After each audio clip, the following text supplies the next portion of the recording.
सबको सादर नमस्कार।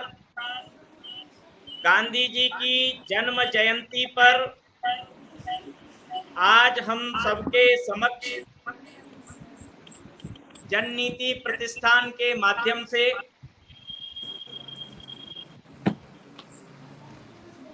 गांधी की वर्तमान युग में क्या प्रासंगिकता है या गांधी को आज की जो बर्बर दुनिया है उसमें कैसे समझा जाए, कैसे पढ़ा जाए, और जो अफगानिस्तान में आज हो रहा है उसको संदर्भ में रख के गांधी की अहिंसा की नीतियों को, गांधी जी के आंदोलनों को, गांधी जी के जीवन को, गांधी जी के सत्य के साथ के प्रयोग को हमारी अपनी युवा पीढ़ी, दुनिया की युवा पीढ़ी और दुनिया के नीति निर्माता गांधी को व्यवहार में कैसे लाएं, कैसे समझें, क्योंकि गांधी जी ने अपने राजनीतिक, सांस्कृतिक, सामाजिक जीवन में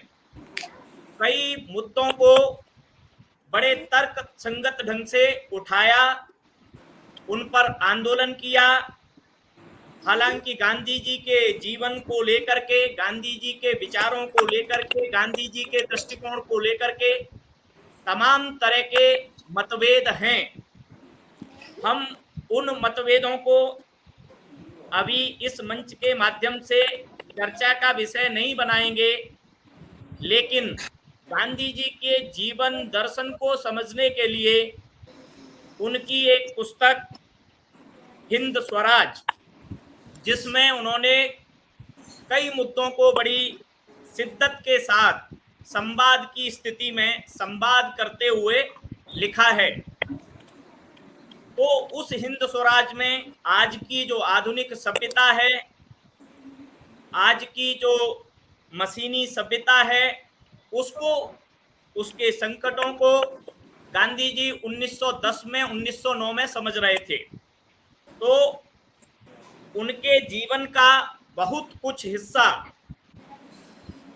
पब्लिक डोमेन में है, और आज गांधी की जो स्थिति है, कभी कभी लगता है कि गांधी जी जीवन में न रह करके जेब में रह गए हैं। उनकी प्रासंगिकता केवल नोट पर छपी रह गई है। तमाम मुद्दे हैं जिन पर बात करने के लिए, संवाद करने के लिए हमारे बीच में बहुत ही प्रतिष्ठित पैनल है। हमारे साथ आज के कार्यक्रम की अध्यक्षता कर रहे डॉक्टर वीरेश राज शर्मा जी, जो जवाहरलाल नेहरू विश्वविद्यालय से पीएचडी हैं, जिन्होंने अंतर्राष्ट्रीय विषय पर शोध किया है और कश्मीर के मुद्दे पर लेकर सोवियत संघ की, यूएसएसआर की क्या नीति रही है उस पर उनका शोध कार्य है, और वर्तमान में मुरादाबाद जिला जेल के अधीक्षक हैं। डॉक्टर वीरेश राज जी के साथ साथ डॉक्टर रमाकांत राय जी हैं, जो वर्तमान में इटावा के शासकीय राजकीय महाविद्यालय में एज ए प्रोफेसर अध्यापन कर रहे हैं।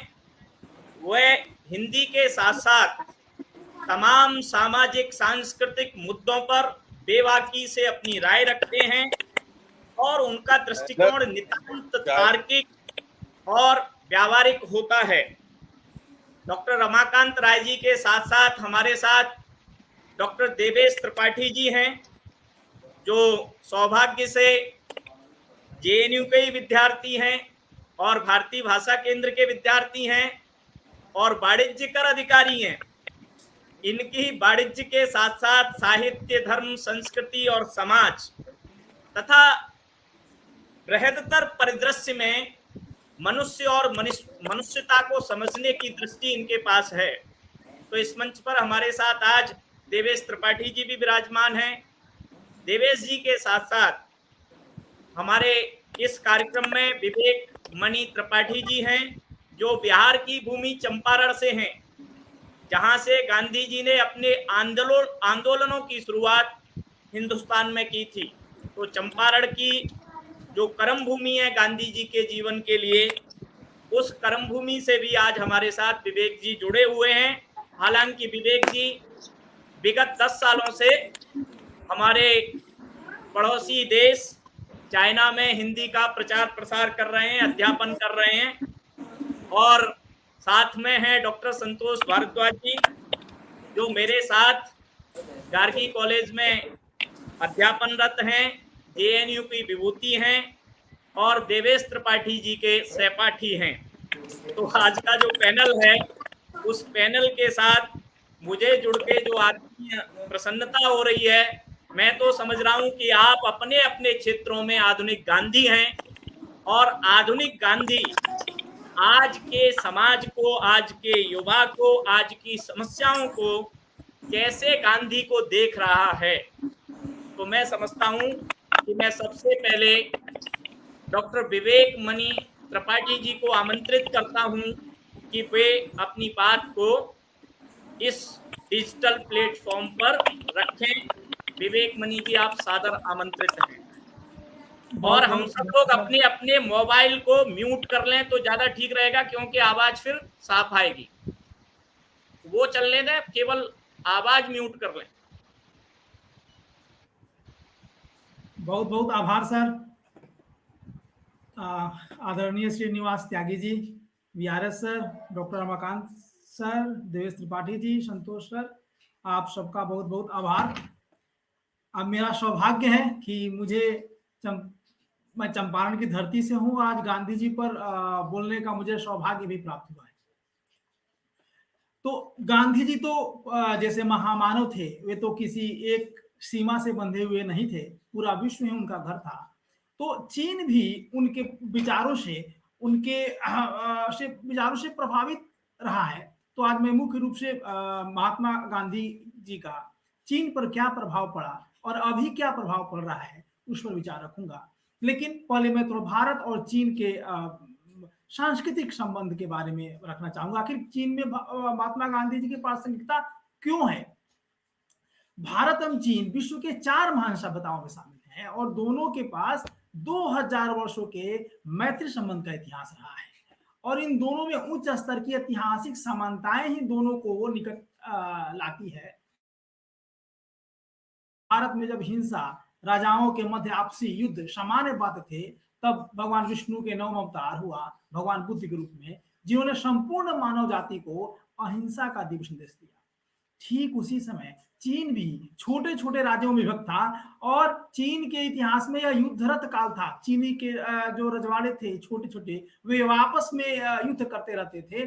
और उस समय में चीन में महान दार्शनिक कन्फ्यूशियस का जन्म हुआ और उन्होंने युद्धरत राजाओं को शांति का संदेश दिया। कन्फ्यूशियस भगवान बुद्ध से लगभग 25 वर्ष छोटे थे और इन दोनों महात्माओं ने तत्कालीन भारतीय एवं चीनी समाज को सत्य एवं अहिंसा के मार्ग पर चलने के लिए प्रेरित किया।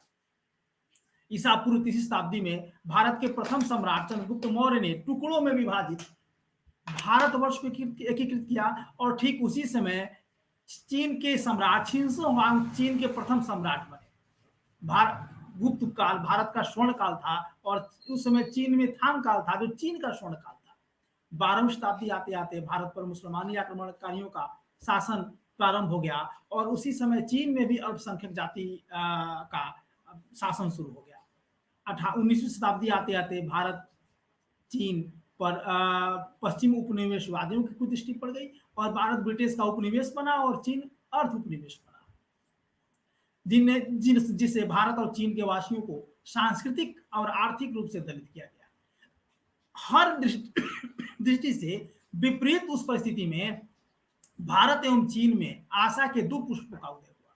भारत में महात्मा गांधी के रूप में और चीन में सन्यात सेन के रूप में, जिन्होंने भारत चीन को विदेशी दासता से मुक्त कराकर गणतंत्र की स्थापना की।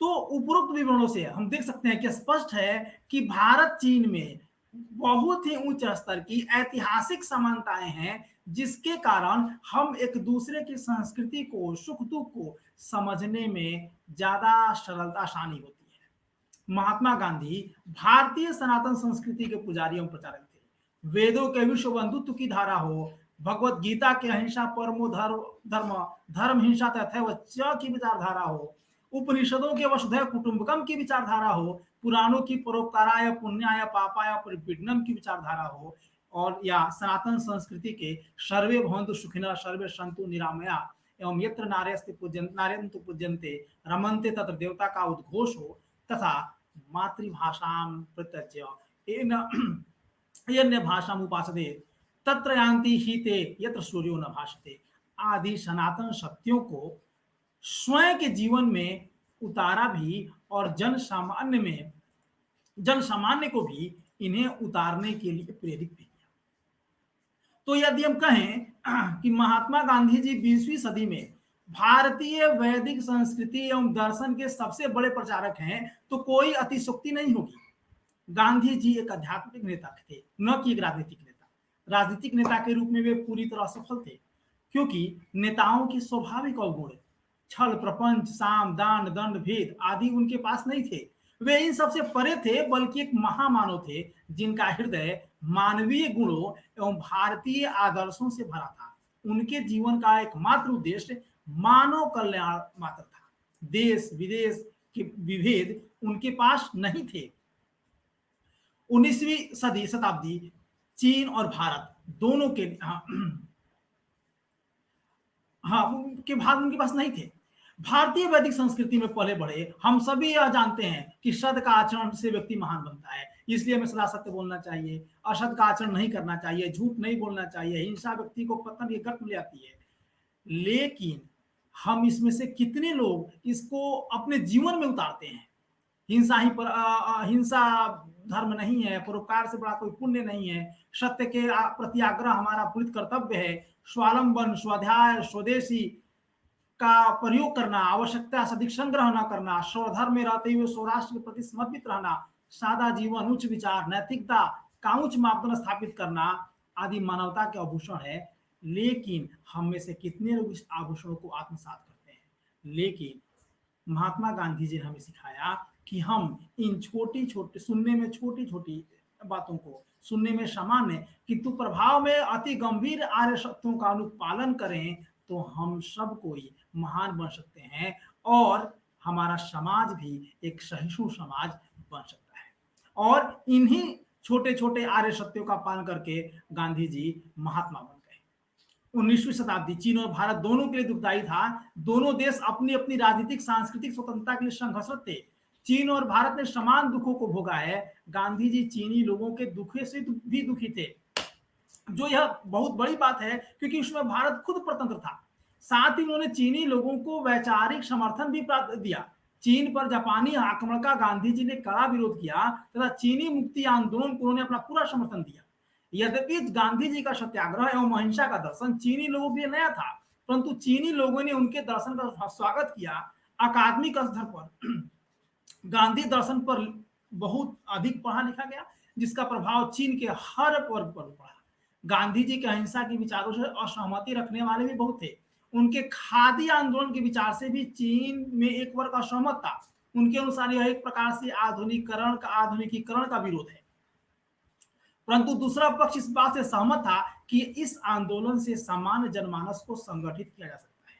महात्मा गांधी ने 14 जून 1942 को तत्कालीन चीनी राष्ट्रपति चियांग काई शेक को एक पत्र लिखा था कि उस समय जब चीन अपनी संप्रभुता के लिए जापानी ब्रिटिश उपनिवेशवाद से लड़ रहा था, तो उस पत्र में उन्होंने चीन के प्रति अपनी भावनाओं को प्रकट इस प्रकार किया था कि जल्द ही जापानी हमले के खिलाफ आपका 5 साल का युद्ध समाप्त हो जाएगा, जिसने चीन में लोगों के जीवन में दुख भर दिए।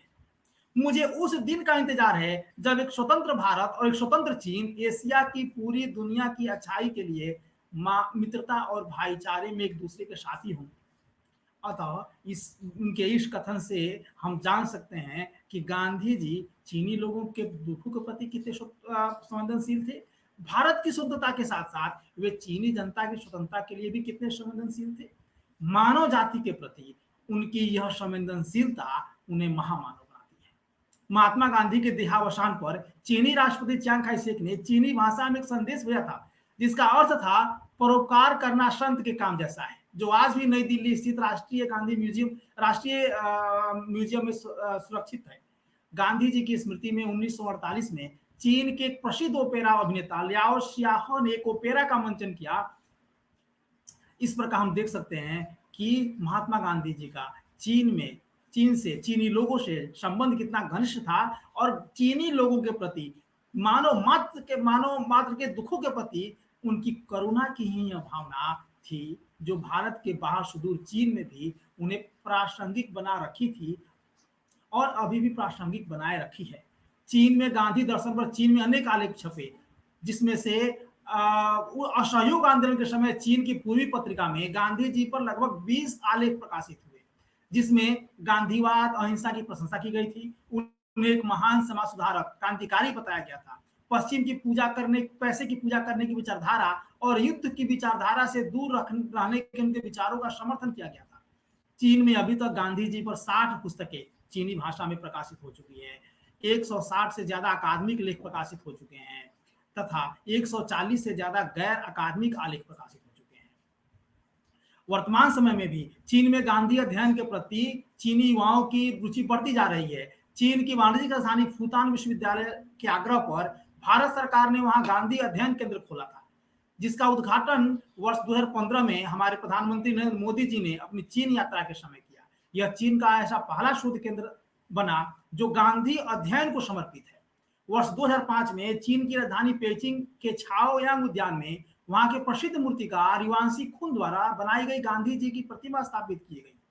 और एक जो सबसे सशक्त उदाहरण है वह वर्तमान में चीन की आन्हुई प्रांत की एक महिला है श्रीमती ऊ पेई, जो आज भी गांधीवाद को जी रही हैं। गांधी जी के सादा जीवन उच्च विचार का पालन करते हुए आज भी वे सामान्य जीवन जीती हैं। साथ ही अपने गांव में एक विद्यालय भी चलाती हैं और इस भौतिक युग में भी वो बिना वॉशिंग मशीन एसी के रहते हैं।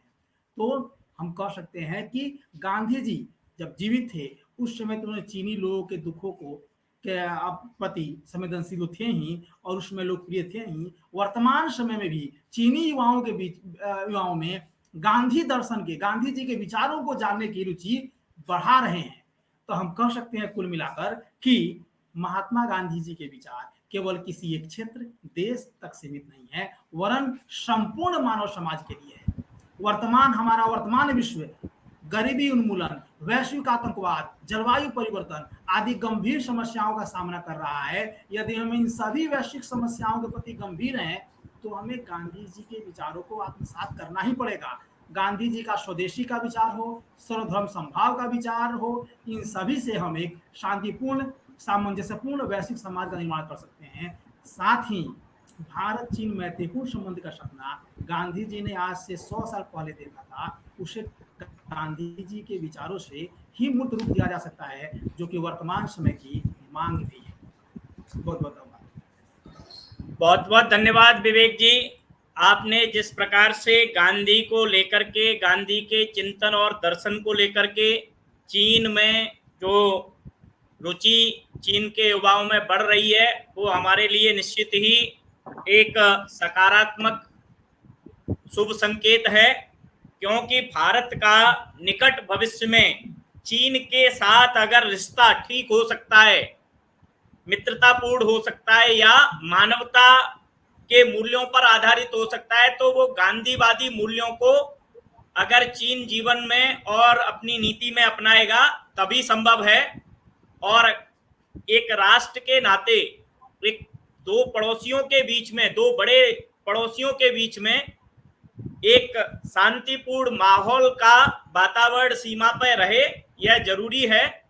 इसलिए चीन जैसे विशाल देश को और उसकी जनसंख्या को गांधी के मूल्यों में जो रुचि पैदा होते हुए दिखाई पड़ रही है चीन जैसे देश में, वह हमारे लिए गांधीवादी चिंतन के लिए एक शुभ संकेत है। इसी कड़ी में मैं प्रोफेसर संतोष कुमार भारद्वाज जी को आमंत्रित करता हूं कि वो किस प्रकार से वर्तमान संदर्भ में गांधी जी को देख रहे हैं और किस प्रकार से हमें गांधी जी को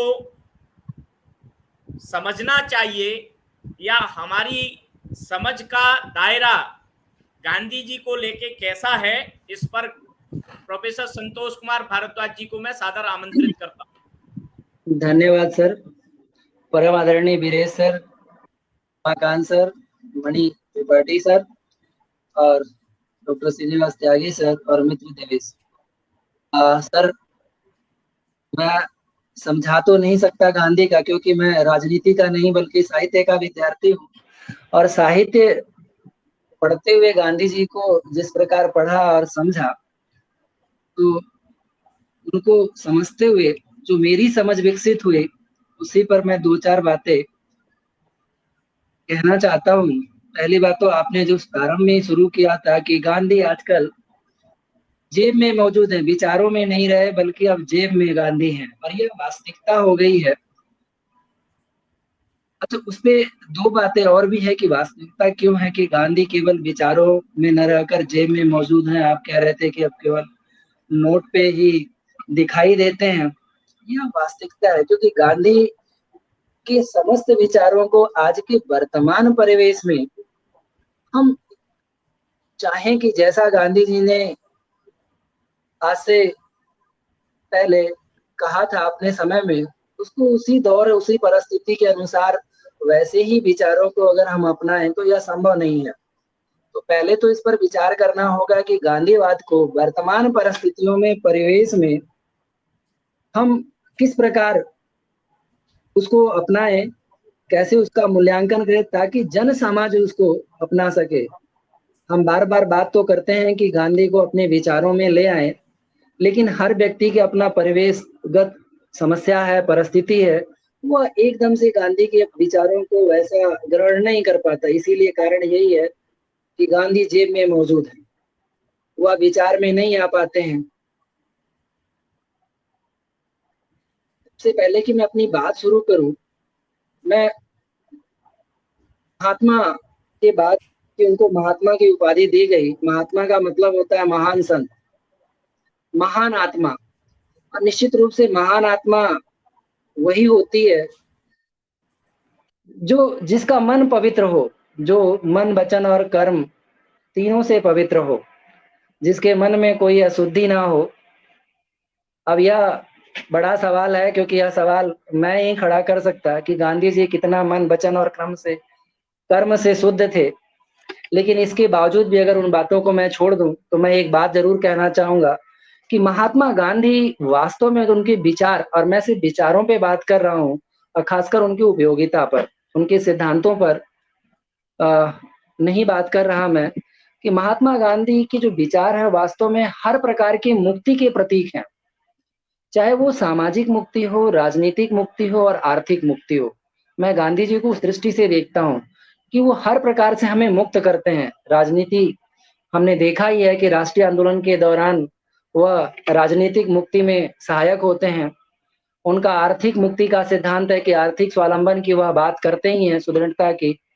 और सामाजिक मुक्ति पर उनके एक लंबा बहुत सारा सिद्धांत है जो वह बात करते हैं। अभी विवेक मणि त्रिपाठी सर गिना रहे थे। तो गांधी जी एक तरह से समाज को विभिन्न समस्याओं से मुक्त करने का काम करते हैं। तो मुक्ति के प्रतीक हैं महात्मा गांधी।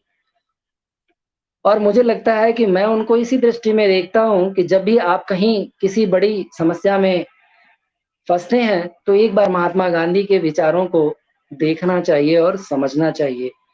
दूसरी जो बात मैं उनके कहना चाहता हूं कि आज का सबसे बड़ा संकट है मानवीय बने रहने का, मानवीयता का संकट है। हम सब कुछ तो बन पा रहे हैं लेकिन मानवीय नहीं बन पा रहे हैं, और सब अगर मानवीय नहीं बन पा रहे हैं, और वह संकट समाज राष्ट्र के सामने एक बड़ा संकट है मानवीय बने रहने का, जिसका परिणाम हम आए दिन देख रहे हैं। वीरेश सर हमारे साथ जुड़े हुए हैं, वीरेश सर से ज्यादा अनुभव किसी के पास नहीं हो सकता है, क्योंकि जो अमानवीय हैं वही वीरेश सर के इर्द गिर्द है। तो इसलिए गांधी जी सबसे जो महत्वपूर्ण बात है वह मानवीयता की। क्षमा करेंगे वीरेश सर मुझे अगर गुस्ताखी हुई हो तो इसलिए मैं यही कहता हूं कि मानवीय, क्योंकि हिंसा, चोरी, गांधी जी कहते थे हिंसा, चोरी, चरित्रहीनता जिसे उन्होंने ब्रह्मचर्य की बात की कि ब्रह्मचर्य को वो चरित्रहीनता की बात करते हैं, और यह आज के समय की सबसे बड़ी समस्या है। यह 3 चीजें, और इसीलिए यह देश न केवल व्यक्ति अस्वस्थ है बल्कि यह देश अस्वस्थ है। तो गांधी जी हमें यह मुद्दे तो सिखाते ही हैं। इसके अलावा मैं बस एक और छोटी सी बात करूं, जो आज के डेट में सरकार भी बड़ा जोर दे रही है, स्वच्छता पर। महात्मा गांधी के स्वच्छता पर बड़े महत्वपूर्ण विचार है। गांधी जी स्वच्छता को स्वतंत्रता से अधिक महत्वपूर्ण मानते हैं। यह एक बड़ी बात है कि स्वतंत्रता से कहीं अधिक बात महत्वपूर्ण मानते हैं वह स्वच्छता को। और एक बात वो इस बात पे वो बताते हैं कि अब तक हम सबने सुना है, ज्यादातर हमारे यहाँ जो संत परंपरा रही है, वह संत परंपरा हमें हमेशा आंतरिक शुचिता की बात करती है कि अगर हम आंतरिक रूप से स्वस्थ हो गए, सूचित हो गए, हमने जो हमारी आंतरिक बुराइयां हैं अगर हमने उस पर नियंत्रण पा लिया, तो हम वास्तव में मानवीय हो गए, हम मनुष्य हो गए। लेकिन और हम स्वस्थ हो गए, क्योंकि वह कहते हैं कि स्वयं हमारी भक्ति परंपरा एक, क्योंकि मैं साहित्य का विद्यार्थी हूँ, तो भक्ति परंपरा और वो भी इतिहास में सामाजिक धार्मिक आंदोलनों की एक लंबी परंपरा रही है। उन सब ने भी यही बात की, आंतरिक शुचिता की बात करते थे सब, कि जो मनुष्य के अंदर जो कमियां हैं, जो बुराइयां हैं, उन बुराइयों पर अगर हम विजय प्राप्त कर लें और अपने जो इच्छाएं हैं उस पर नियंत्रण प्राप्त कर ले, तो हम स्वस्थ मनुष्य बन सकते हैं। लेकिन महात्मा गांधी को जो पढ़ते हुए मुझे एक बात समझ आई कि महात्मा गांधी आंतरिक से ज्यादा बाह्य शुचिता की बात करते हैं, बाह्य सफाई पर बात करते हैं। ये बहुत महत्वपूर्ण बात मुझे लगती है। और इसीलिए इसीलिए वो शौचालयों की बात करते हैं, खासकर बाह्य अपने आसपास के वातावरण को साफ करने की बात करते हैं। सर, आवाज पूछ रही है क्या?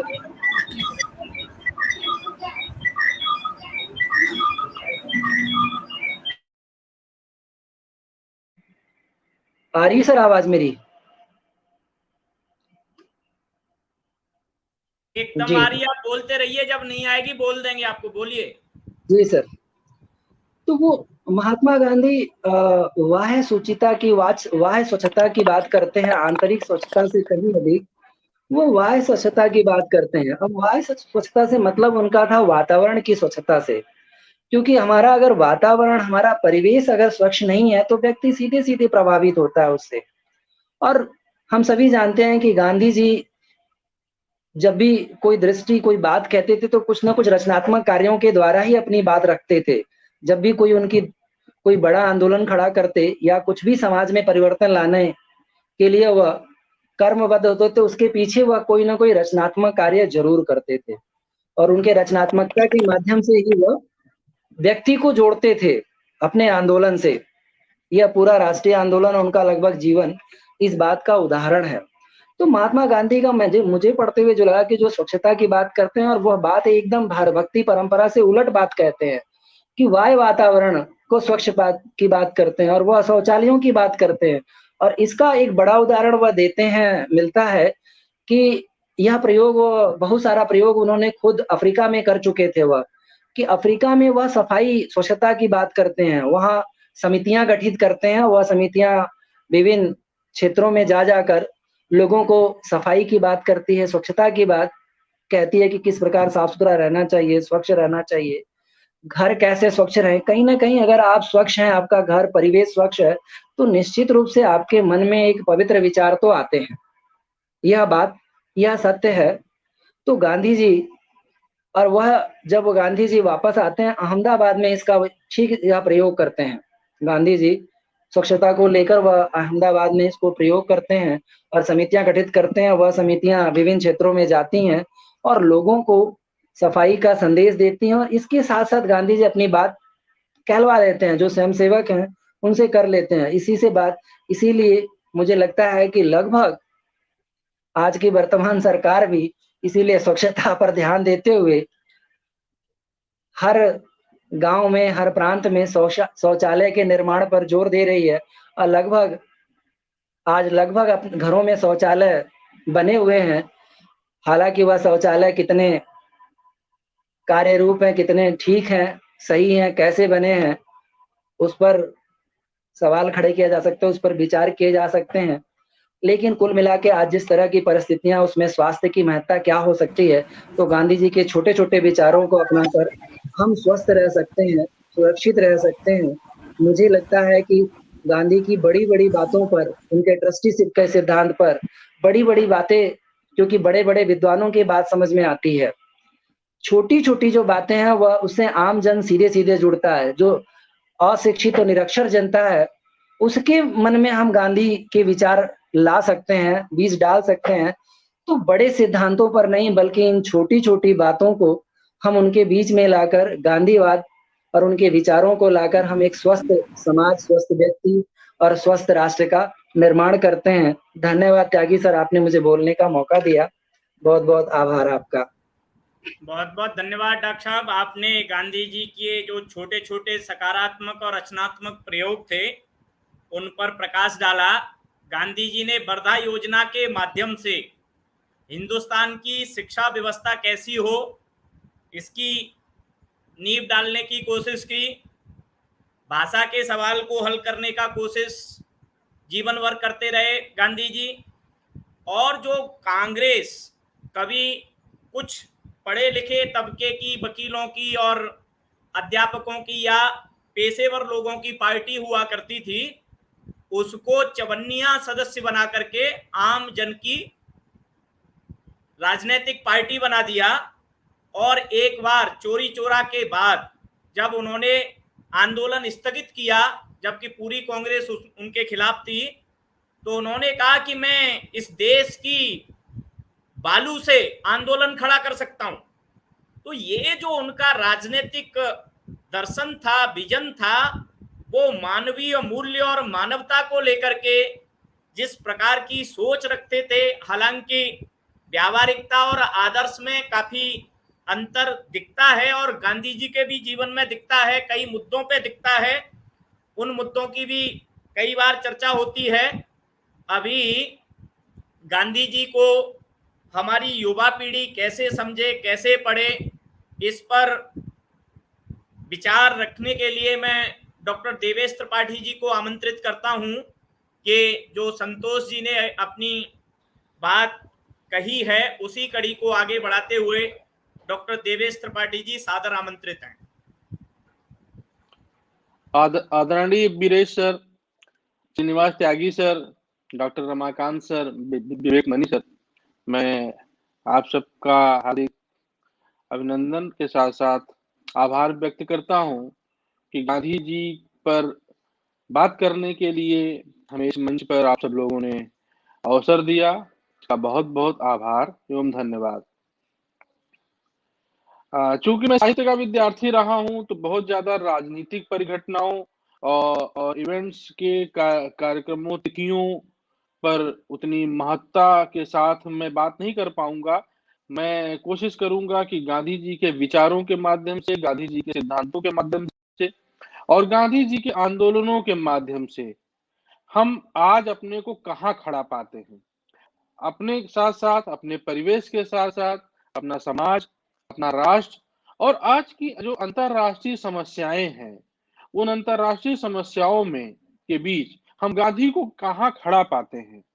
क्या गांधी आज भी अपनी लाठी के साथ हमारा मार्गदर्शन करने में सक्षम है? क्योंकि बहुत से लोग इस पर अब प्रश्न चिन्ह लगाते हैं कि गांधी के विचार सिर्फ किताबों में है, गांधी के विचार सिर्फ किताबों में है। और जैसा कि संतोष जी ने कहा कि गांधी जेब में है, विचारों में नहीं है। गांधी जी की प्रासंगिकता पर वार्ता करने का ये बहुत महत्वपूर्ण अवसर है, समय है। और आज के समय में गांधी को समझने के लिए हम सब लोग जब यहाँ इकट्ठा हुए हैं तो कुछ महत्वपूर्ण मुद्दों पर हम लोग चर्चा करेंगे। हम आते हैं कि गांधी जी के जो मूल्य हैं वो विकसित कैसे हुए। गांधी जी दक्षिण अफ्रीका गए, वहां से उन्होंने सत्याग्रह की शुरुआत की थी। सत्याग्रह के उनके कुछ प्रयोग वहां पर दिखाई पड़ते हैं। उन्होंने उसको फिर भारत वापस आकर के गांधी जी 1915 में भारत वापस आए थे। गांधी जी अगर चाहते तो सीधे सीधे कांग्रेस के माध्यम से राष्ट्रीय आंदोलन में अपने महत्वपूर्ण योगदान के माध्यम से अपने को आगे बढ़ा सकते थे। लेकिन गांधी जी ने ऐसा नहीं किया। गांधी जी इस देश की जनता की मूल समस्याओं को समझना चाहते थे। गांधी जी ने इस चीज को समझने के लिए 2 साल तक पूरे देश का दौरा किया। गांधी जी इस देश को समझना चाहते थे क्योंकि बहुलतावादी और विविधतावादी संस्कृति, भारतीय संस्कृति में जब तक वो लोगों की समस्याओं को अपने इतने मतलब निकट से नहीं समझेंगे और निकट से नहीं देखेंगे, तब तक उनकी समस्याओं के बारे में कोई एकमुश्त समाधान वो बना नहीं पाएंगे, ऐसा वो मानते थे।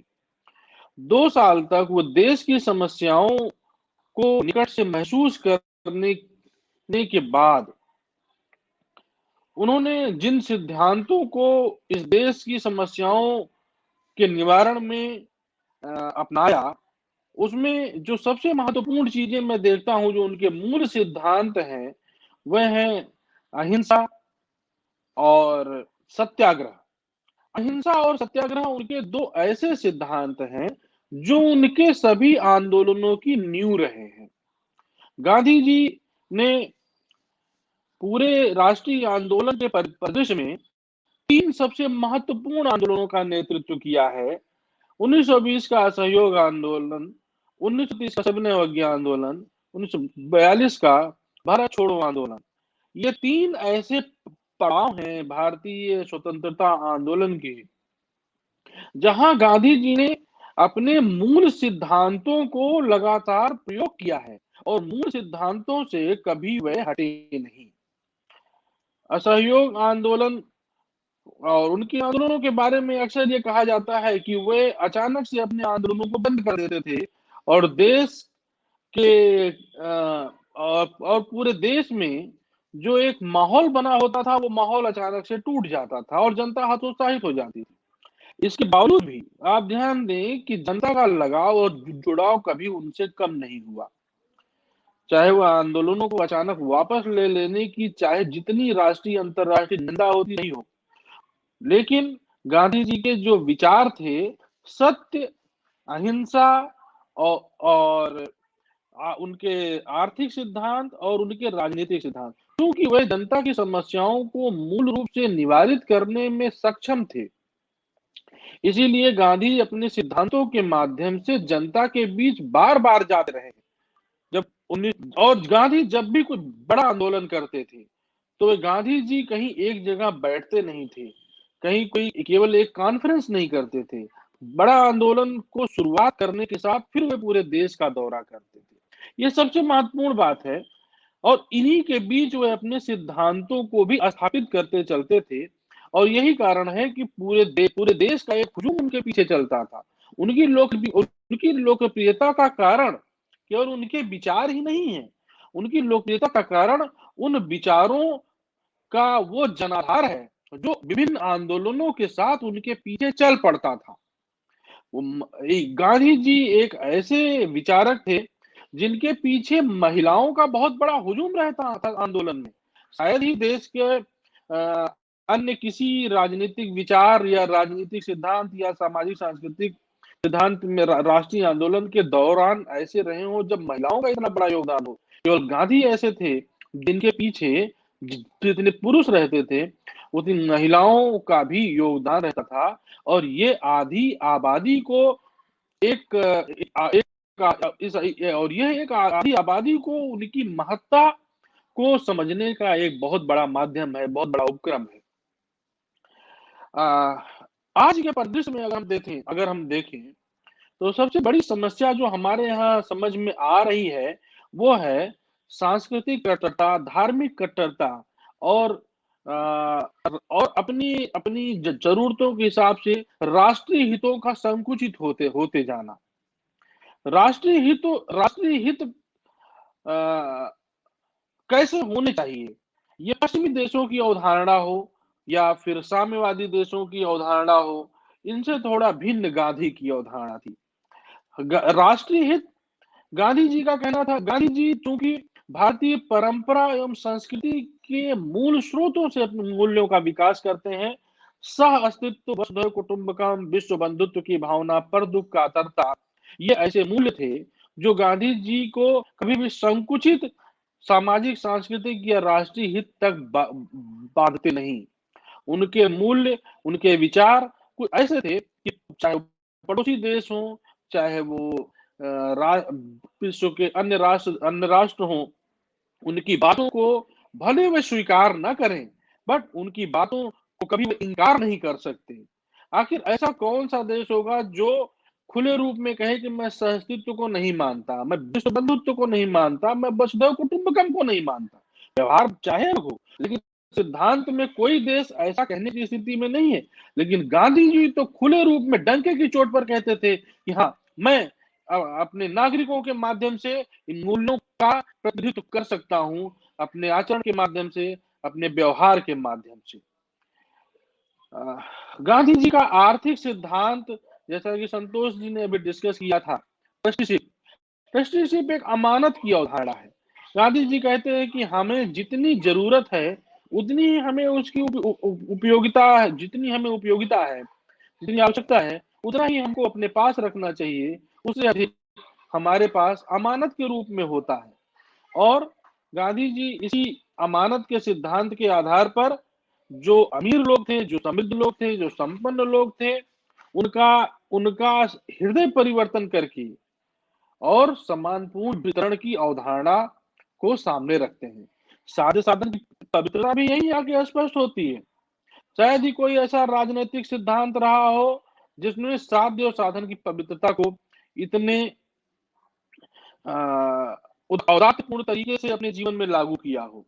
गांधी यहीं आकर के मार्क्सवाद से बहुत ऊपर चले जाते हैं, उदारवाद से बहुत ऊपर चले जाते हैं। पश्चिमी उदारवाद की अवधारणा जो है वो स्वतंत्रता को अपना मूल आदर्श मानती है। साम्यवाद की अवधारणा समानता को मूल आदर्श मानती है। गांधी जी की अवधारणा स्वतंत्रता और समानता से बहुत आगे थी।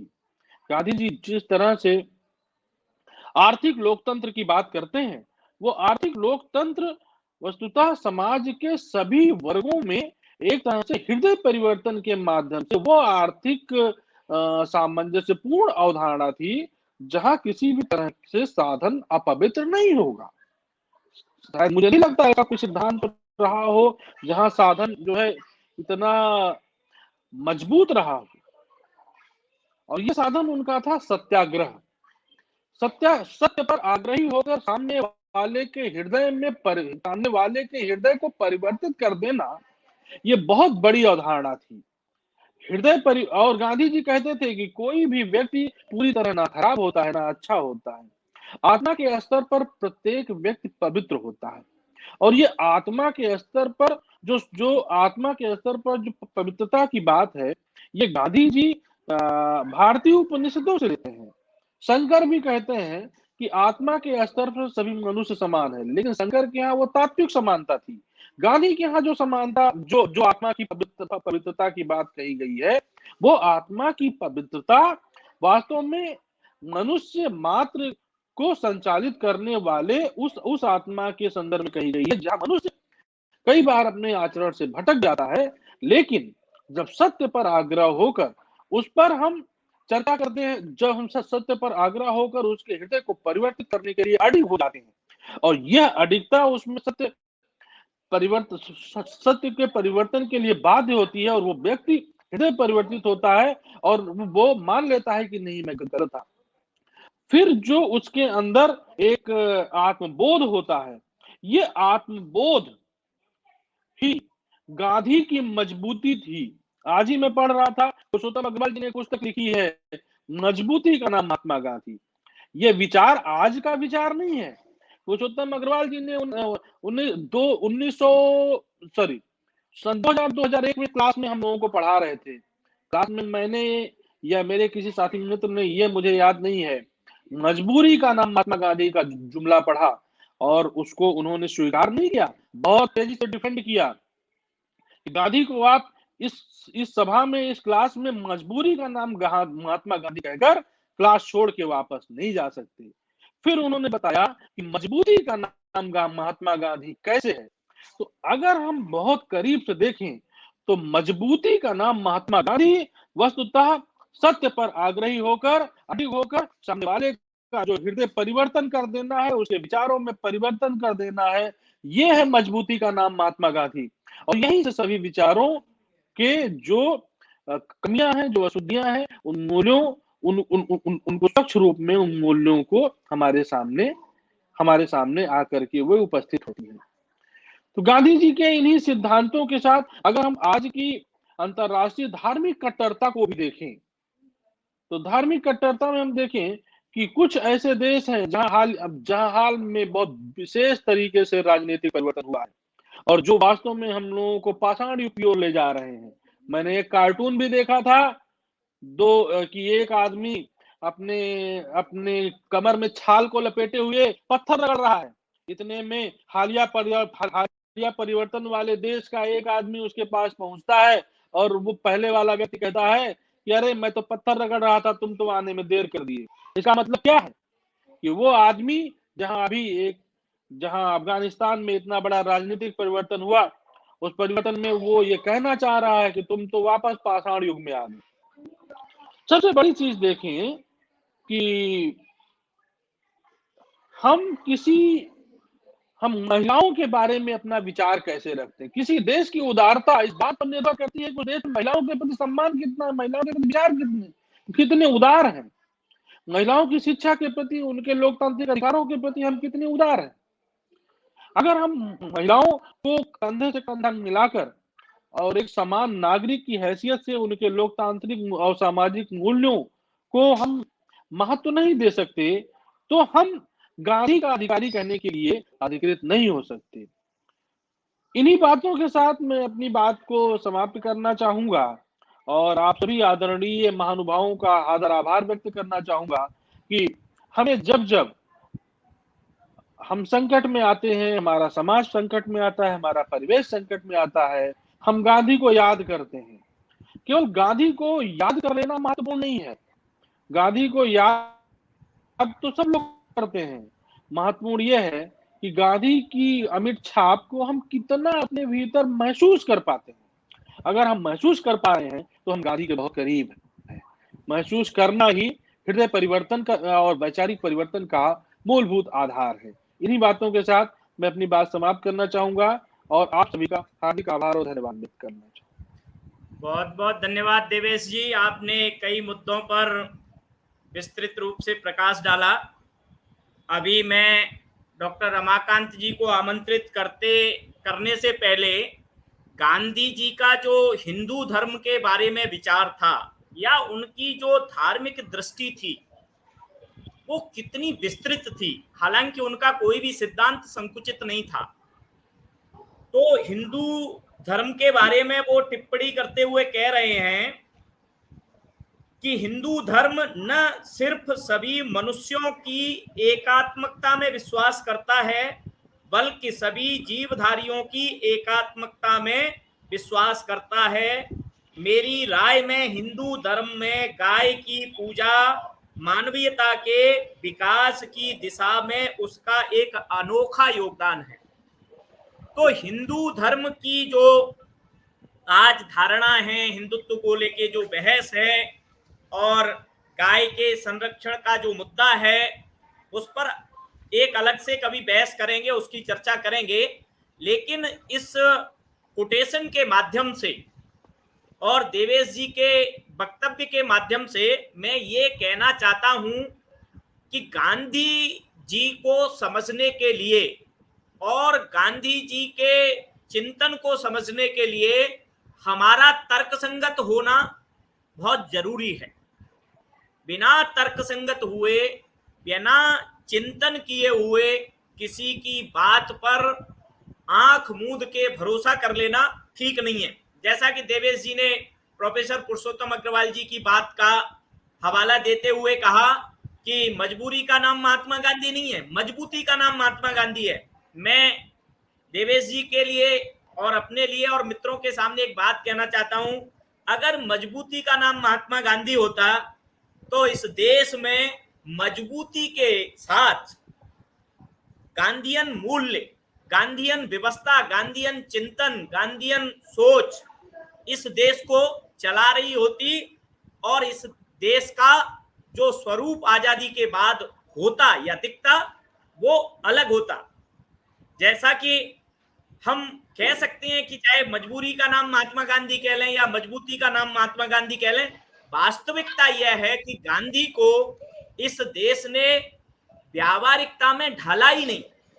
गांधी केवल मंच का विषय बन के रह गए हैं, श्रद्धा का विषय बन के रह गए हैं, जेब का विषय बन के रह गए हैं, लेकिन व्यावहारिकता में इस देश ने गांधी के चिंतन को, गांधी के दर्शन को, गांधी की सोच को भुला दिया है। जैसा कि गांधी मानते थे कि इस देश की आत्मा गांवों में बसती है, लेकिन आजादी के बाद जो विकास की गंगा बही, जिस प्रकार से पंचवर्षीय योजनाएं लागू हुई और उसके बाद शहरीकरण हुआ, और शहरीकरण भी किस तरह का हुआ, वो विसंगतियां हम सब लोगों के सामने हैं। तो मैं इन्हीं तमाम बिंदुओं के साथ आदरणीय डॉक्टर रमाकांत राय जी को आमंत्रित करता हूं कि भाई साहब आप अपने विचारों के माध्यम से हम सब लोगों का गांधी जी के चिंतन, मनन और उनके दर्शन पर थोड़ा सा ज्ञानवर्धन करें। डॉक्टर रमाकांत राय जी सादर आमंत्रित हैं। धन्यवाद डॉक्टर साहब, डॉक्टर श्रीनिवास त्यागी जी। इस आभासी संसार में हमारे कार्यक्रम की अध्यक्षता कर रहे वीरेंद्र सर, देवेश त्रिपाठी जी, विवेक मणि त्रिपाठी जी और संतोष कुमार भारद्वाज जी, मुझे प्रसन्नता है कि मैं आज आप लोगों के बीच गांधी जी पर कुछ अपने विचार रखने के लिए यहाँ उपस्थित हूँ। आज एक पुण्य और पावन दिन है, जिस दिन महात्मा गांधी जैसे हाड़ मांस वाले व्यक्ति का जन्म भारत भूमि पर हुआ था। आपने संचालक महोदय ने एक बात छेड़ दी, गांधी जी के धर्म संबंधी मान्यताओं को ध्यान में रख करके मैं वस्तुतः हिंद स्वराज और उनके कुछ बहुरूप स्वभाव के बारे में बात करना चाहता था, लेकिन उससे पहले इस विषय पर थोड़ा सा निवेदन करके आगे बढ़ूंगा। आचार्य कुबेरनाथ राय हिंदी के एक जाने माने निबंधकार हैं। उनकी एक पुस्तक है पत्र मणिपुतुल के नाम। पत्र मणिपुतुल के नाम में उन्होंने अपने एक निकट संबंधी को, पुत्रवधू हैं उनको, मणिपुतुल उनको संबोधित करके उन्होंने कुछ पत्र लिखे हैं। वह पत्र वस्तुतः गांधी दर्शन और गांधी के जीवन को केंद्र में रख करके की गई मीमांसा है। उस मीमांसा में, उस पत्रों की श्रृंखला में कुबेरनाथ राय ने एक निबंध इस शीर्षक से ही लिखा है, वे सही हिंदू थे। सही हिंदू। बीते दिन महात्मा गांधी अंतर्राष्ट्रीय हिंदी विश्वविद्यालय में प्रोफेसर डॉक्टर मनोज कुमार राय से हमारी चर्चा हो रही थी, जो गांधी दर्शन के और कुबेरनाथ राय के साहित्य के मर्मज्ञ अध्येता भी हैं, और इन्होंने अभी अभी गांधी चिंतन का महायान करके एक पुस्तक संपादित की है कुबेरनाथ राय के निबंधों से निकाल करके। तो इस विषय पर चर्चा हो रही थी कि गांधी ने जो कुबेरनाथ राय ने गांधी के लिए जो शब्द प्रयोग किया, सही हिंदू थे, सच्चे हिंदू थे नहीं, सटीक हिंदू थे नहीं। गलती से मेरे मुंह से उनसे चर्चा के दौरान निकल गया था कि सच्चे हिंदू थे। उन्होंने सुधार किया, कहा नहीं, सही हिंदू थे। अब सही हिंदू कहने में जो अवधारणात्मक चीज है, उस चीज को कुबेरनाथ राय ने अपने उस निबंध में पकड़ा है। क्यों सही हिंदू थे? आप लोगों को पता है, और महात्मा गांधी ने अपनी आत्मकथा में इसका उल्लेख भी किया है कि जब वह लंदन में थे पढ़ाई के दौरान, तो उस दौरान उनसे ईसाइयों का समूह, ईसाइयों के जो धर्मगुरु हैं पादरी, और मुसलमानों का भी एक समूह बारंबार मिलता था और मिलकर उनसे आग्रह करता था कि वह हमारे मत में दीक्षित हो जाएं, ईसाई धर्म अपना लें या मुसलमान धर्म अपना लें। और गांधी बार बार उनके आग्रह को टालते थे और कहते थे कि मैं सम्यक दृष्टि से इस पर जब विचार कर लूंगा तदोपरांत ही इसका निर्णय लूंगा कि मैं किस मत में, किस संप्रदाय में रहूंगा। और यह उधेड़बुन वह लंबे समय तक करते रहे। बाद में अपनी आत्मकथा में ही उन्होंने स्वीकार किया है कि मैंने बहुत विचार करने के बाद कुरान शरीफ और बाइबिल का और तमाम दूसरे मतों के धर्म ग्रंथों का अनुशीलन करने के बाद यह निश्चय किया है कि मुझे स्वधर्म में ही रहना है। और स्वधर्म के लिए वह बाकायदा श्रीमद् भगवत गीता से एक श्लोक उद्धृत करते हैं और बताते हैं कि मुझे स्वधर्म में ही निरत रहना है, इसी में रहते हुए मुझे चलना है। उनका बहुत प्रिय भजन था जो नरसिंह मेहता का लिखा हुआ था, वैष्णव जन तो तेणे कहिए जे पीर पराई जाने रे, और जिसे वह ईश्वर अल्लाह तेरो नाम सबको सन्मति दे भगवान की जो चर्चा करते थे, इसके पीछे उनकी गहन वैष्णव भावना थी। और यह वैष्णवता उनको अपने मातृपक्ष से मिली थी, उनकी माँ से, जिन्होंने उनके लंदन जाने के समय कुछ एक उनसे प्रतिज्ञाएं करवाई थी कि जाकर के तुम ये काम वहां नहीं करोगे। गांधी सही मायने में, जिसे उन्होंने कुबेरनाथ राय ने लिखा है कि सच्चे सही हिंदू थे, तो वह सही हिंदू वाला रूप उन्होंने हमेशा बरकरार रखा। उसमें विश्व बंधुत्व की भावना थी, उसमें सबको लेकर के चलने की भावना थी, सबका साथ रखने की, सबको एक साथ लेकर के चलने का जो उनका भाव था, वह उनको महात्मा गांधी बनाता है, उनको सही हिंदू बनाता है। मैं जिस बात को यहां कहना चाहता था, 1909 में उन्होंने एक पुस्तक लिखी।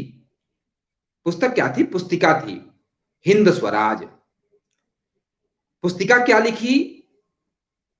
पानी के जहाज से यात्रा कर रहे थे, यात्रा करने के दौरान उन्होंने एक काल्पनिक पात्र खड़ा किया, संपादक और पाठक, उन दोनों के बीच में कुछ प्रश्न और उसके उत्तर कहलवाए। हिंद स्वराज पतली सी पुस्तिका है। उस पुस्तिका में शिक्षा पर, स्वास्थ्य पर, न्याय व्यवस्था पर, संसदीय व्यवस्था पर, भिन्न भिन्न जो यंत्र हैं उन पर, इन सभी विषयों पर उन्होंने मीमांसा की है, अपने विचार प्रकट किए हैं। मैं जो बात फिर से कहना चाहता हूं वो ये कि 1909 में हिंद स्वराज नाम की जो पुस्तिका उन्होंने तैयार की, अपने जीवन के उत्तरार्ध तक, अंतिम हिस्से तक पहुंचने के बाद भी एक बार उनसे किसी ने पूछा कि आप हिंद स्वराज में कितना बदलाव करना चाहते हैं। महात्मा गांधी ने बहुत विनम्रता से कहा, एक या दो शब्द। आप सब लोग जानते हैं जो संसद के लिए उन्होंने कहा था वह, और एक और शब्द अगर उन्होंने कहा आवश्यक हुआ तो, एक दो शब्द को छोड़ करके मैं हिंद स्वराज से कुछ भी बदलने के पक्ष में नहीं।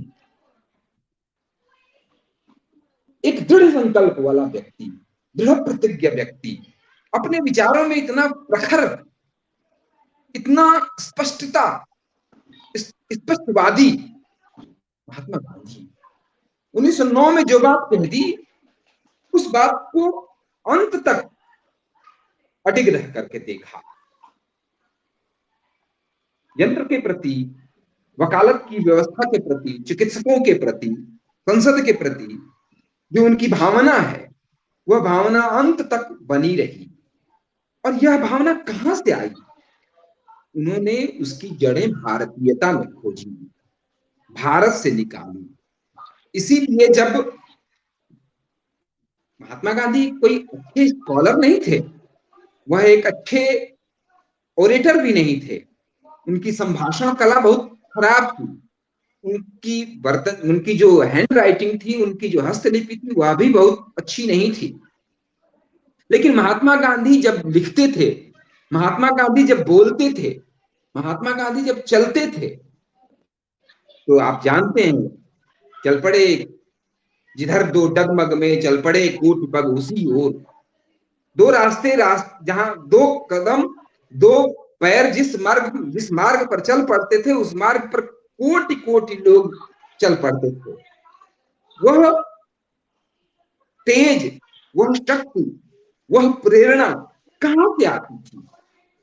महात्मा गांधी ने उसे अपने जीवन में, व्यवहारिक जीवन में जी करके अर्जित किया था।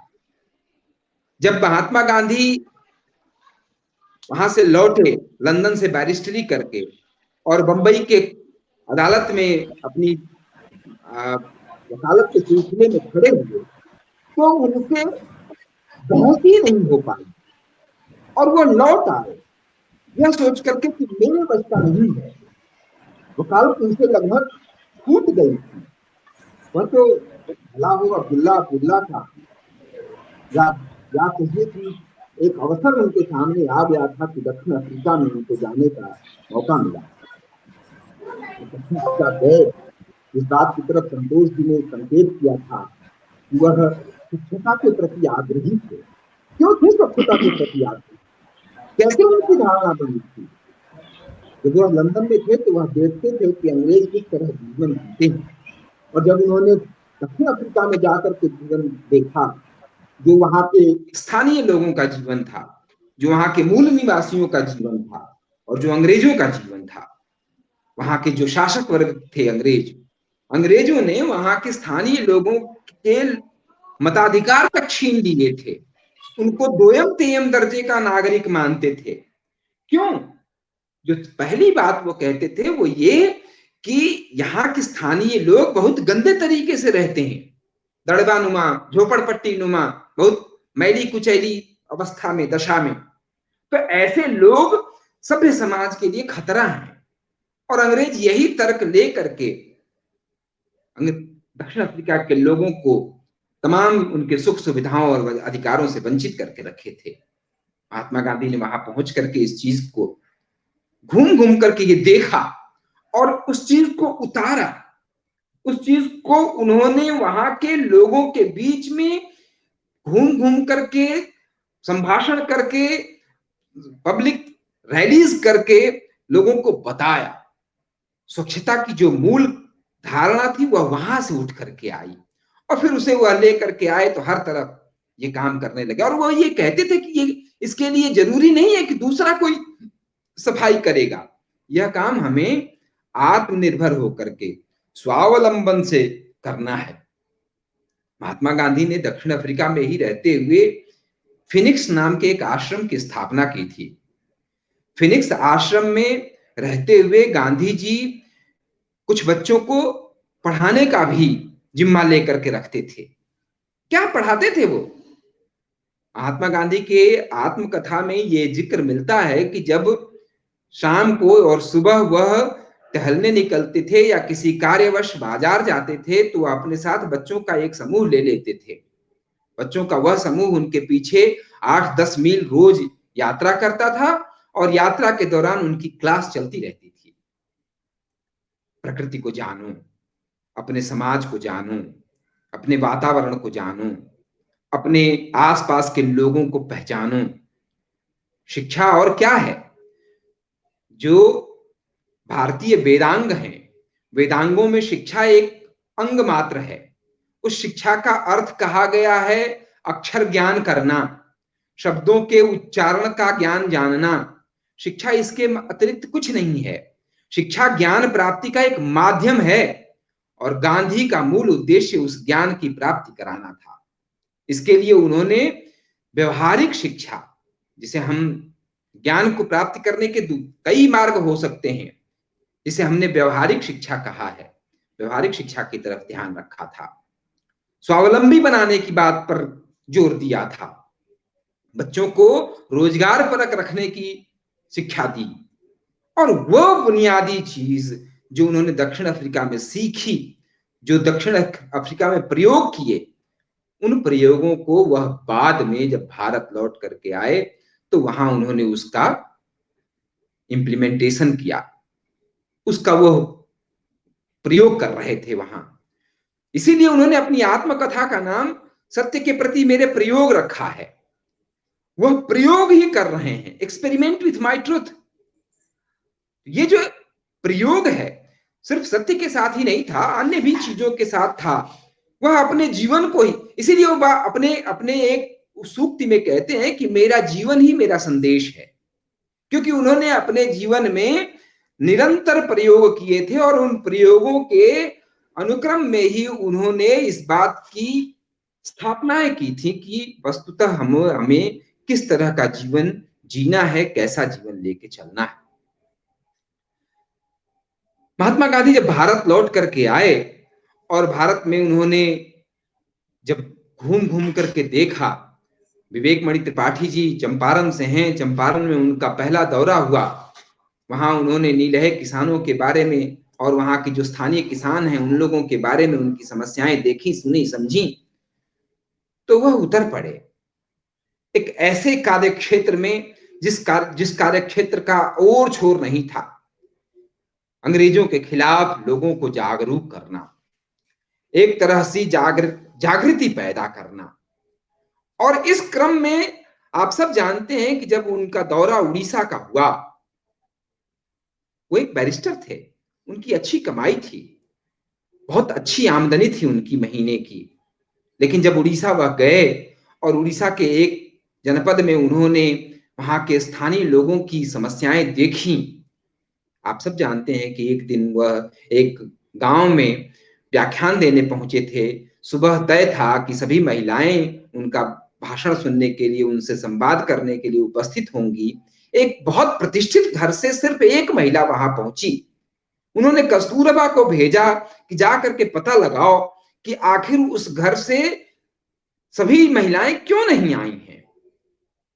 और जब कस्तूरबा उस घर में गईं तो उन्होंने जो देखा और जा करके गांधी को जो उसका बयान किया, गांधी ने अपने आप को वहां के जो उनका जो आवास था उस आवास की कोठरी में बंद कर लिया। रात भर वह जगे रहे, सोचते रहे कैसे कैसे यह गरीबी दूर होगी, कैसे यह चीजें दूर होंगी। क्या देखा था कस्तूरबा ने? आप सब जानते हैं कि कस्तूरबा ने जाकर के देखा कि बाहर से दिखने वाले उस प्रतिष्ठित परिवार के भीतर महिलाओं ने बताया कि घर में सिर्फ एक साड़ी है और कोई महिला बाहर निकले तो वही वह उसे धारण कर पाती है, बाकी सबकी स्थिति ऐसी नहीं रहती कि वह जा करके बाहर और आपका संवाद कर सकें, आपसे संवाद कर सकें, आपसे बातचीत कर सकें।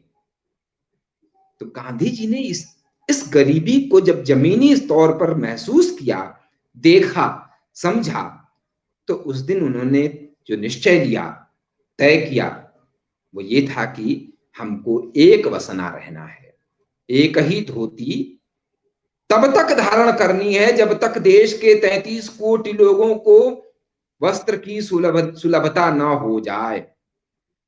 वस्त्र की सुलभता कैसे होगी? तो उन्होंने चरखे का मंत्र दिया। लोग कहते हैं कि हिंद स्वराज में उन्होंने यंत्रों का विरोध किया है, लेकिन चरखा तो वह खुद ही काटने का प्रस्ताव करते हैं, लेकर के आते हैं। इस तरह से क्या यंत्र का विरोध नहीं है? यह अपने ही कहे गए का व्याघात नहीं है, यह तो बदतो व्याघात हुआ। लेकिन गांधी उसका भी खंडन करते हैं। गांधी एक और बात कहते थे, भले वह हिंद स्वराज को लेकर के बहुत पूरी तरह से दृढ़ प्रतिज्ञ हों और एक भी शब्द बदलने के लिए पक्षधर ना हों, लेकिन गांधी यह भी कहते थे कि अगर मैंने कोई बात कल कही है और उसी से लगायत कोई दूसरी बात आज कह रहा हूं तो आज वाली बात सही मानी जाएगी, कल वाली बात को हम अप्रासंगिक कह देंगे। लेकिन यंत्रों के मामले में, शिक्षा के मामले में, न्याय और चिकित्सा के मामले में, संसद के मामले में हिंद स्वराज के प्रति वो स्थिर है। तो एक जो गांधी ने शुरुआत की चरखा। दूसरी जो बात उन्होंने, संतोष जी ने ये भी बात उठाई थी, मुक्ति का मामला, जिसकी तरफ देवेश त्रिपाठी जी भी कह रहे थे। गांधी कहते थे कि स्वतंत्रता किससे, किसकी स्वतंत्रता? वो कहते थे कि स्वतंत्रता कोई टुकड़े टुकड़े में लाने वाली चीज नहीं है। ऐसी कोई चीज नहीं कि हम आधा हिस्सा को स्वतंत्र कर दें और आधे को ऐसे ही अपने हाल पर जीने मरने के लिए छोड़ दें। सबकी स्वतंत्रता होगी। और सबकी स्वतंत्रता कैसे होगी? जब हम स्त्रियों को स्वतंत्र करेंगे, जब हम उस पांत के आखिरी आदमी की बात करेंगे जिसकी चर्चा जॉन रस्किन ने अपनी पुस्तक अंटिल दिस लास्ट में की है, जो वो कहता था, जिससे गांधी बहुत प्रभावित थे। जॉन रस्किन और लियो टॉल्स्टॉय, ये दो लोग गांधी के जो जीवन पर गहरा प्रभाव छोड़ने वाले लोग हैं। अंटिल दिस लास्ट वाले की चर्चा, जिसे कुबेरनाथ राय अपने एक दूसरे निबंध में कहते हैं कि पांत के आखिरी आदमी की बात। गांधी जी का एक जंतर भी हम लोग पढ़ते हैं कि उस आखिरी व्यक्ति तक हमको सोचना है। जो आखिरी व्यक्ति, यानी हम जो कोई कार्य करने जा रहे हैं, इसका पुनः विचार कर लें कि इसका समाज के उस अंतिम व्यक्ति पर क्या असर पड़ने वाला है। और वह अंतिम व्यक्ति स्त्री हो सकती है, कोई सामाजिक तबके का, ऐसे तबके का व्यक्ति हो सकता है, या कोई भी हाशिए पर का व्यक्ति हो सकता है। तो गांधी की मुक्ति की अवधारणा यहां जुड़ती थी। डॉक्टर साहब ने, श्रीनिवास त्यागी जी ने एक बात शुरू में कही थी, जिसकी तरफ मैं फिर से संकेत करना चाहता हूं। डॉक्टर साहब ने कहा कि आधुनिक समय में, आज के समय में गांधी की क्या उपयोगिता है, कैसे हमारा युवा वर्ग उसे देखता है, कैसे समझता है। मैं बहुत विनम्रता से बताना चाहता हूं कि हमारे विद्यालयों और पढ़ाई के पाठ्यक्रमों में जो नई शिक्षा नीति ले आई गई है, उस नई शिक्षा नीति का एक बड़ा हिस्सा इसी विषय पर फोकस करता है कि हम आत्मनिर्भर होंगे, स्वावलंबी होंगे।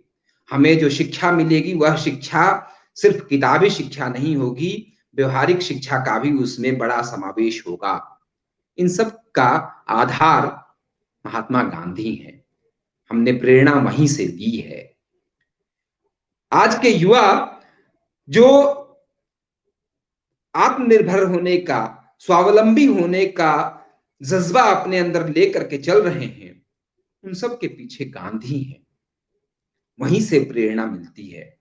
मैं याद करता हूं सोपान जोशी को। सोपान जोशी जाने माने पत्रकार हैं।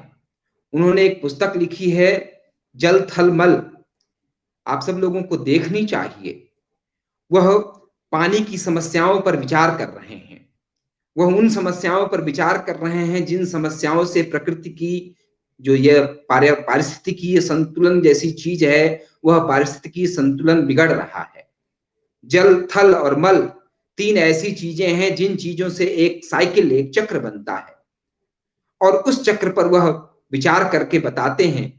तरीका सीधा शुद्ध गांधीवादी है, जिसके निर्देशन में यह काम किया गया। अनुपम मिश्र, जाने माने गांधीवादी विचारक और हिंदी के कवि भवानी प्रसाद मिश्र के पुत्र अनुपम मिश्र जी के, वह भी अपने विचारों में, अपने कार्य में, अपने दैनंदिन में गांधी को जीवन में उतारने वाले लोगों में से हैं। मैं ऐसे बहुत सारे लोगों को जानता हूं। मैंने सबसे अपने वक्तव्य के प्रारंभ में ही डॉक्टर मनोज कुमार राय का उल्लेख किया। डॉक्टर मनोज कुमार राय भी अपने चिंतन में, सोचने में, पढ़ने और पढ़ाने में, अपने रोजमर्रा के सोच में गांधी को केंद्र में रखते हैं। वह विचार को केंद्र में रखते हैं। वह उन चीजों से गहरा प्रतिरोध रखते हैं जिन चीजों से गांधी की जो विचारधारा है, जो गांधी की संकल्पना है, वह धूमिल होती है, चोटिल होती है। बहुत सारे ऐसे मित्र हमारे इर्द गिर्द, दोस्त हमारे इर्द गिर्द हैं जो सत्याग्रह को, जो गांधी के सिद्धांतों को, गांधी की संकल्पना को लेकर के चलते हैं। आज बहुत सारे लोग अपने क्षुद्र स्वार्थों की पूर्ति के लिए एक जो कलुष मानसिकता को ध्यान में रख अपने पीछे रख करके गांधी का उपयोग कर रहे हैं, और उससे गांधी की जो छवि धूमिल हो रही है, उन लोगों को हम छोड़ दें तो एक बहुत बड़ी संख्या गांधी को अपने जीवन में उतार रही है, उनको अपना आदर्श मानती है, उसके अनुरूप काम करती है। गांधी उसी इथिक को लेकर के, उसी नीति को लेकर के चलने वाले थे, जिस नीति से हमारी जो वैदिक कालीन व्यवस्था है वह चल रही थी, जो भारतीय परंपरा वह चल रही थी। और अगर वह इथिक, वह नीति हमारे समाज से नष्ट हो जाए, हट जाए, तो मैं समझता हूं कि हमारा जो सामाजिक ताना बाना है, वह सामाजिक ताना बाना ध्वस्त हो जाएगा, छिन्न भिन्न हो जाएगा, नष्ट हो जाएगा। गांधी जी का जो चिंतन है, आप सभी सुधीजनों ने इसकी तरफ संकेत भी किया कि वह, जैसे आप कह रहे थे देवेश जी, इसकी चर्चा कर रहे थे लोभ के बारे में। गांधी जी इस बात को कहते हैं कि यह प्रकृति, यह धरती हमारी सभी आवश्यकताओं की पूर्ति करने में सक्षम है, किंतु एक लोभी व्यक्ति की अकेली आवश्यकताओं की पूर्ति करने के लिए भी सक्षम नहीं है। तो गांधी जिन चीजों को, जिन बुनियादी चीजों को लेकर के चलने वाले व्यक्ति हैं, उनकी प्रासंगिकता हमारे सामने है। और एक बहुत बड़ा वर्ग, युवाओं का एक बहुत बड़ा वर्ग गांधी से अपनी प्रेरणा लेता है। ये जो सत्याग्रह करने वाला, अनशन करने वाला, किसी चीज का अहिंसात्मक प्रतिकार करने वाला माहौल हम अपने आसपास देख रहे हैं, वह गांधी का दिया हुआ है। गांधी ने ही सत्य और अहिंसा का ये जो अस्त्र हम लोगों को दिया था। हो सकता है कि बहुत सारे लोग इसका दुरुपयोग कर रहे हों, लेकिन कोई इस बात से इनकार नहीं कर सकता कि गांधी का यह जो मंत्र है, गांधी का दिया हुआ यह जो अस्त्र है, वह निष्प्रभावी है, वह उपयोगी नहीं है। मैं आज 2 अक्टूबर के दिन गांधी जी को बहुत विनम्रता से प्रणाम करता हूं, अपना श्रद्धा सुमन अर्पित करता हूं, और आप सब लोगों को धन्यवाद ज्ञापित करता हूं कि आपने मुझे यहाँ अपनी बात रखने का अवसर दिया। बहुत बहुत धन्यवाद। नमस्ते। बहुत बहुत धन्यवाद डॉक्टर साहब, आपने गांधी जी के तमाम सिद्धांतों, मूल्यों और जीवन पद्धतियों के बारे में बड़े विस्तार से बताया, और गांधी के सपनों का जो भारत था वह हम समझते हैं कि अभी पूर्ण रूप से बना नहीं है। और गांधी जी को अगर एक शब्द में परिभाषित किया जाए तो मैं समझता हूं कि गांधी जी जीवंत भारतीयता का प्रतीक थे। जो भारतीयता को अगर हम समग्रता में देखें और 20वीं शताब्दी में अगर भारतीयता का जीवंत कोई उदाहरण हमको देखने को मिलता है तो गांधी जी के रूप में हम देख सकते हैं। और गांधी जी ने जिस प्रकार से भारतीय मूल्यों को, प्रकृति के साथ मनुष्य के संबंध को जीने का जो प्रयास किया है, बातें तो बहुत लोग करते हैं लेकिन उन्होंने उसे व्यावहारिकता में ढालने का जो प्रयास किया है वह नितांत विलक्षण है।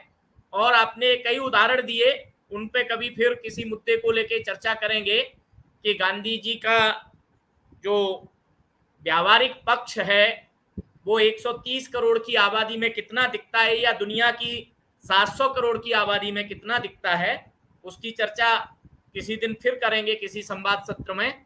अभी आज के कार्यक्रम की अध्यक्षता कर रहे परम आदरणीय डॉक्टर वीरेश राज शर्मा जी को मैं आमंत्रित करता हूं कि आप पूरे कार्यक्रम का जो सार तत्व है, अध्यक्षीय उद्बोधन है, उसके माध्यम से हम लोगों को संबोधित करें और हम लोगों को गांधी जी का जो व्यावहारिक पक्ष कैसे और ज़्यादा मजबूत हो उस पर अपने अनुभवों से प्रकाश डालें।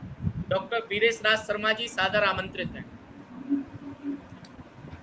आज के इस सत्र की शुरुआत करने के लिए जननीति प्रतिष्ठान के मेरे प्रिय अनुज डॉक्टर श्रीनिवास त्यागी, जिन्होंने इस टॉपिक पर इतना विस्तृत और इतना सुंदर संवाद हम लोगों के बीच में कराया, मैं इनको बहुत बहुत धन्यवाद देता हूं, शुभकामनाएं देता हूं। डॉक्टर त्यागी जी ने गांधी जी जेब में से बात शुरू की और अंत में आते आते हम लोग सभी लोग लगभग ये सहमत हैं अपने अपने उद्बोधनों में, आप सब लोग सहमत होंगे कि मानव मात्र और अंतिम पंक्ति के अंतिम में खड़े हुए व्यक्ति मनुष्य का कल्याण ही गांधी जी दर्शन था। तो यह साबित हो गया कि गांधी जी केवल जेब तक नहीं है, मनुष्य के कल्याण तक, मोक्ष तक, मनुष्य के अंतिम व्यक्ति जो खड़ा है पंक्ति में उसके कल्याण तक गांधी दर्शन जाता है। डॉक्टर विवेकमणि त्रिपाठी जी ने जो भारत और चीन के बीच में जो गांधी जी की भूमिका और सबसे महत्वपूर्ण बात जो इस सत्र में सामने आई, जो कि शायद हम सब लोगों में से किसी को नहीं मालूम होगी, कि चीन में भी युवाओं का रुझान गांधीवाद और गांधी दर्शन की तरफ है। ये एक उज्जवल विश्व के उज्जवल भविष्य की तरफ इंगित करता है, एक नया पहलू। मैं भी चाहूंगा कि अगर कोई इस पर कुछ साहित्य आर्टिकल कुछ मिले तो आप सब लोग भी पढ़ें, मुझे भी उपलब्ध कराएं। इसके पश्चात इस सत्र में प्रोफेसर संतोष कुमार जी ने कहा कि साहित्य की सीमा में मैं गांधी जी को परिभाषित और गांधी जी को देखना चाहूंगा, लेकिन मैं कहना चाहूंगा कि गांधी जी साहित्य तक सीमित नहीं थे, न राजनीति तक सीमित थे। जैसा कि डॉक्टर त्यागी जी ने कहा कि वो एक उनको समग्रता में हमें देखना पड़ेगा। और मुक्ति के प्रतीक, डॉक्टर संतोष जी ने कहा कि वो एक मुक्ति के प्रतीक के रूप में सामने आते हैं जब हम उनका दर्शन पूरा देखते हैं।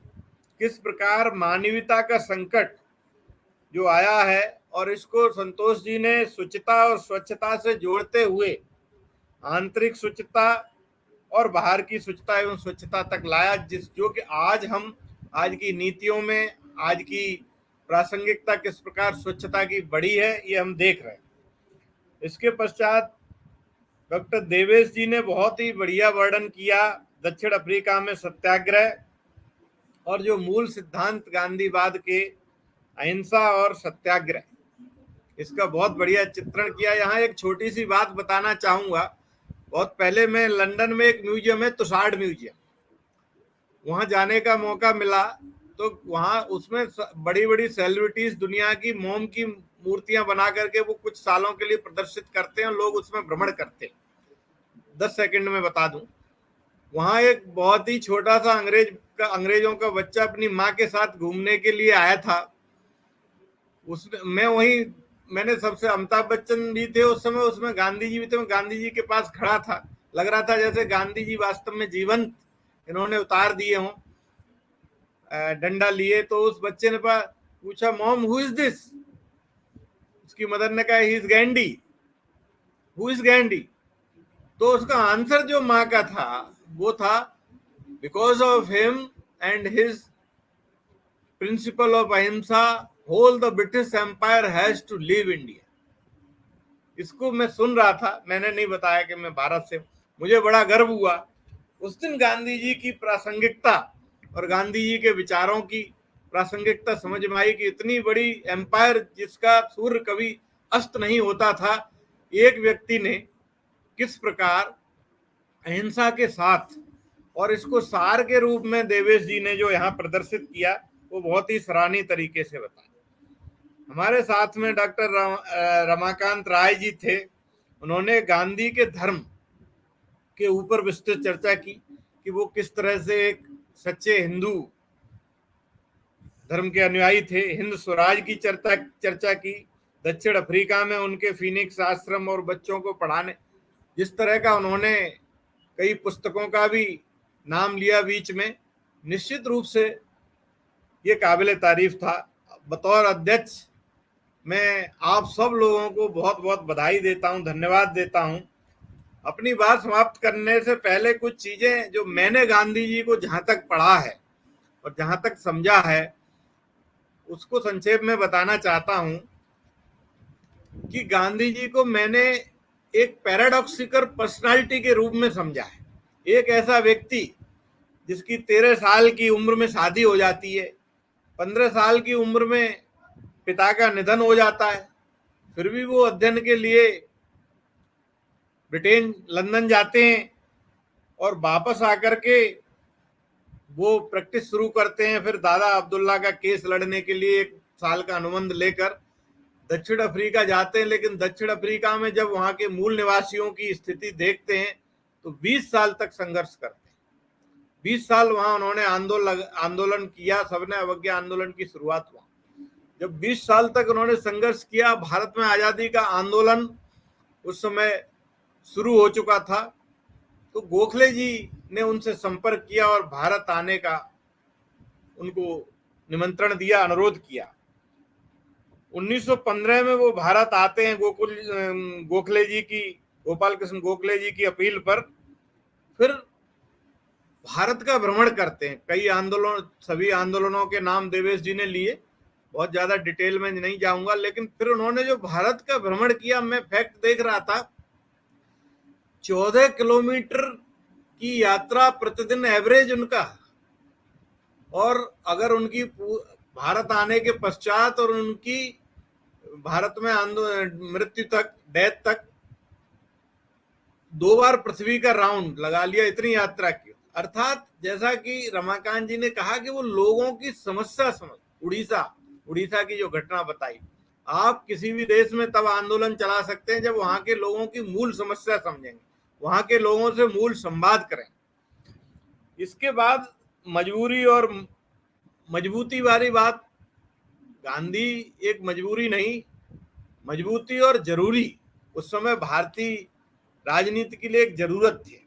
मजबूती तो थी, मैं सोचता हूं कि वो जरूरत थे। जब आइंस्टीन जैसा वैज्ञानिक कहता है कि आगामी पीढ़ियां इस पर विश्वास नहीं करेंगी कि हार्ड मास का इस तरह का कोई व्यक्ति दुनिया में पैदा हुआ होगा। अफ्रीका के विद्वान कहते हैं कि हमें रश्क है इस बात पर कि गांधी भारत में पैदा हुए, लेकिन हमने गांधी को बनाया। लेकिन जो उनकी कंट्राडिक्टरी या मिस्टीरियस या पैराडॉक्सिकल पर्सनालिटी, उस पे 1-2 पॉइंट कहना चाहूंगा। एक तरफ वो ब्रह्मचर्य का परीक्षण करते हैं, दूसरी तरफ सरला देवी को अपनी स्पिरिचुअल वाइफ बताते हैं। एक तरफ वो द्वितीय विश्व युद्ध को रोकने के लिए हिटलर को 2 बार पत्र भी लिखते हैं और उसमें हिटलर को डियर हिटलर लिखते हैं। एक तरफ वो मानव मात्र के कल्याण की बात करते हैं, तो दूसरी तरफ वो ज्यूस की कलेक्टिव सुसाइड की भी बात करते हैं। कहने का मतलब है, एक तरफ अहिंसा की बात करते हैं, दूसरी तरफ करो या मरो की बात करते हैं। पटेल और नेहरू में जब चयन की बात आती है तब भी, या नेताजी सुभाष चंद्र बोस और नेहरू में चयन की बात आती है तब भी पैराडॉक्सिकल करेक्टर उनका सामने आता है, या भगत सिंह की बात आती है। कहने का मतलब ये है कि हमें आज आवश्यकता है समग्रता में देखने की। बहुत पहले जेनू में ही शायद एक पुस्तक पढ़ी थी, नानी पालकीवाला ने लिखी थी, वी द नेशन, और एक थी वी द पीपल, 2 पुस्तकें उन्होंने, उसमें गांधी जी के ऊपर उन्होंने 2-3 चैप्टर्स लिखे। तो उसमें अंत में यही कहा है कि गांधी जी को हम एक समग्रता में जब तक नहीं देखेंगे उनके कैरेक्टर को, तब तक गांधी जी को और उनकी प्रासंगिकता को हम नहीं समझ पाएंगे। और इस कैरेक्टर और प्रासंगिकता को समझने से पहले हमें इस बात पर भी विचार करना चाहिए कि do we deserve to talk about the relevance of Gandhi. अगर हम इस क्वेश्चन को अपने जहन में रखकर विचार करेंगे तो निश्चित रूप से गांधी जी की प्रासंगिकता समझ में आएगी। इसी के साथ आज का बहुत बहुत बढ़िया सत्र आप लोगों ने आयोजित किया। मैं सभी लोगों को बहुत बहुत शुभकामनाएं, बधाई, धन्यवाद देता हूं और डॉक्टर त्यागी जी से विशेष अनुरोध करता हूं कि इस तरह के जो सेशंस हैं, अगर भविष्य में भी करते रहें तो आज की इस डिजिटल दुनिया के माध्यम से कम एक दूसरे से जुड़े रहें। अगर एक्चुअली में नहीं मिल पाते हैं तो इसके माध्यम से मिलना ही उचित होगा। बहुत बहुत धन्यवाद।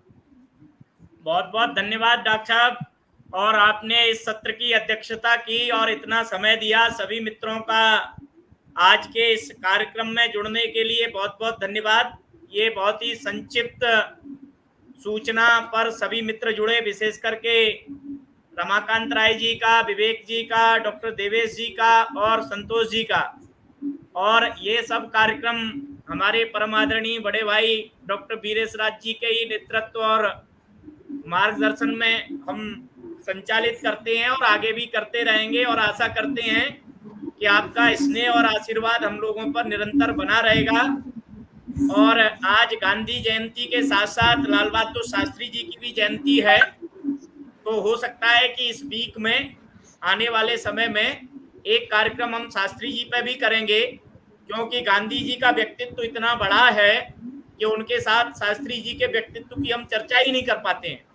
तो मैं समझता हूँ आज के पावन पर्व पर हम देश की दो दिवंगत महान आत्माओं को नमन करते हुए इस कार्यक्रम को यहीं विराम देते हैं, और आगे किसी कार्यक्रम में पुनः हम जुड़ेंगे ऐसी कामना के साथ यहीं इसको समाप्त करते हैं, अगर अध्यक्ष जी की आज्ञा हो तो। बिल्कुल, बहुत बहुत धन्यवाद सभी। जी जी, सभी को सादर प्रणाम, नमस्कार। धन्यवाद सर, बहुत